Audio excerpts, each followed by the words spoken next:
Good morning, everyone. Uh, as you can see, I'm back home at my parents' place with my mic and webcam this time, so yay for good quality. Also, yay for it being almost 4 a.m. and my sister still being out partying. Then again, I did come home like half an hour ago and spent the time showering because my laptop apparently had some updates to install.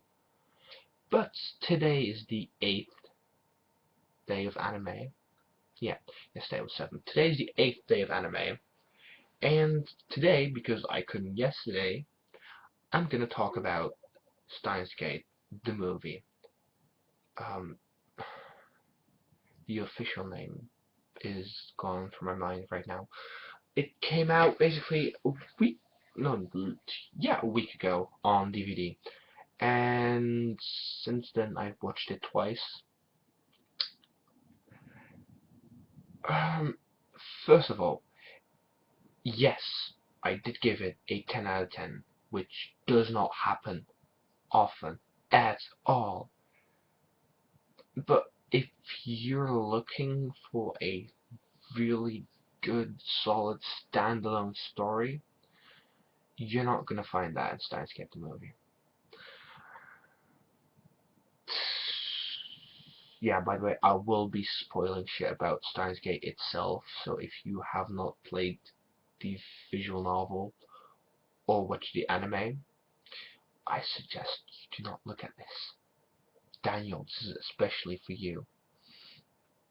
But yeah, what did make Steins Gate the movie, in my opinion, a really great movie? Well, first of all, let's look at its limitations. It's a movie. It's gonna be 1.5 hour long. Second of all, Steins Gate is, like, right now on my anime list, the second best ranked, second highest ranked anime, third, second. I think it's second. Correct me if I'm wrong. I think it's second. But like, it's already really established, and in my opinion, the anime is far below the visual novel. Visual novel is the best storytelling experience I've ever had. And when you make a sequel to that, like, you have to make it while understanding we're not gonna make anything as good as the original. Because you're basically not gonna make it. Plus, it has to be in 1.5 hours. Still, a 10 out of 10. Mostly because, well, Steins Gate storytelling is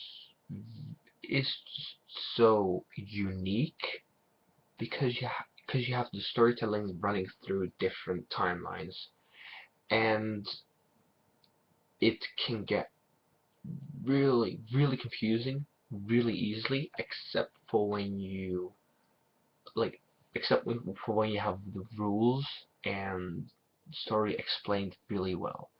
That is something that Steins Gate, the original thing, was really good at. Here, you have to put that in a 1.5 hour movie, and they basically introduced two, or went into detail of two different timelines, which can still fuck your mind over. It did a bit in my first watch, but then second watch, it is clear. It is very, like, the story itself is very clear, although it is still told in the very unique way that Steins Gate tells its story. And, well, the story is basically about Okabe has reached the Steins Gate timeline, and um, so basically, yeah, it's basically off of the visual novel and anime, and his plan has worked. He's in the Steins Gate timeline. However, he slowly starts to get flashbacks and slowly starts to disappear. And Kurisu, who is on a visit to Japan, because it takes place like a year later, um, she starts to remember certain stuff, And when he starts to disappear, she notices. She notices. But that also means that she is the only one that can save Okabe. So yeah, it is not as mind-blowing as the original Steins Gate plotline, but it is still fairly good. It is still really good, really interesting, told in the unique Steins Gate way. But one of the best choices they made when it came to the story, when you already have something that is already disestablished, is the amount of references and parallelisms and links they put in the movie. Most people would just call them inside jokes.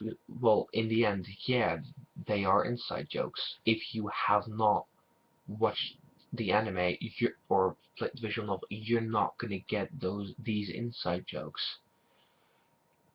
But that is basically the point of having a sequel movie. And after having played the visual novel in like November, December 2012, and having watched the anime December 2012, right after I finished the visual novel, which I marathoned in 2 weeks, 4 hours of sleep each night in a normal school week, that killed me, but it was definitely worth it. But like, after having been without Steins Gate for so long, all these references, all these things just, which seem to be coincidentally put into the movie, are, are just make my heart beat twice as fast. You can still watch the movie and not be put off by them. They're not gonna be awkward moments where they're implying of a reference, but you're just not getting it. You're not gonna get those. No, it's all really, really subtle hints, and there are a lot of them, to the original story. I think still one of my favorites is like just the lover's kiss to the people who played the visual novel. Because at some point, Okabe is getting flashbacks of, well, basically the timelines he's been in, and those flashbacks were really weird for the people who only watched the anime. Why? Because a lot of those flashbacks contained the different endings of the visual novel that never aired in the anime. Even even the alternative scene with Nai, which was the darkest, darkest stuff, the darkest shit in the visual novel by far, they put that in the movie, and I just love them for it. I simply love them for it. But yeah, I've probably been rambling on for too much now, so I'll stop. I can talk about this for an hour. I can go in depth about every little reference, link, parallelism that they have. But there's so much that I'm not gonna do it. So hey, that was it for today. I'll see you tomorrow. I hope I can remember which anime I put down for tomorrow, because I don't have the list with me right now. It's still the mask here, and I'm not gonna get it back before Christmas. It's gonna be fun. Oh well. See you next time.